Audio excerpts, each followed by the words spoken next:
இவங்க செலக்ட் ஆகுறாங்க. கிட்டத்தட்ட ப்ரீ ஃபைனல்ஸ் வரைக்குமே இவங்க வந்துட்டாங்க. செமிஃபைனல் தாண்டி ப்ரீ ஃபைனல்ஸுக்குமே வந்துட்டாங்க. அந்த இதில் இவங்களால செலக்ட் ஆக முடியாமல் போயிடுச்சு.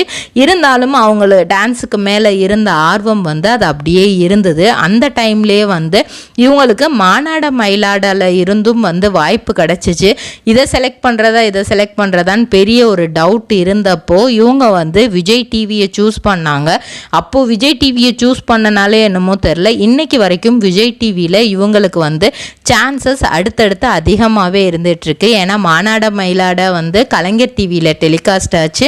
அதில் டான்ஸ் ஆடினவங்களுக்கு இப்போ அதிகப்படியான சான்சஸ் இருக்கா அப்படின்னு கேட்டால் பெருசாக இல்லை. ஆனால் பொதுவாக விஜய் டிவியில் இருந்து வர்ற பாக்குமட்டை தயாரிக்கும் மிஷின் கிடைக்கும். அதற்கான ரா மெட்டீரியல்ஸையும் வருடம் முழுதும் நாங்களே சப்ளை செய்து வருகிறோம். நீங்கள் செய்யும் தட்டுகளை நாங்களே எடுத்துக்கொள்கிறோம். அதற்கான லோன் வசதியும் செய்து தருகிறோம்.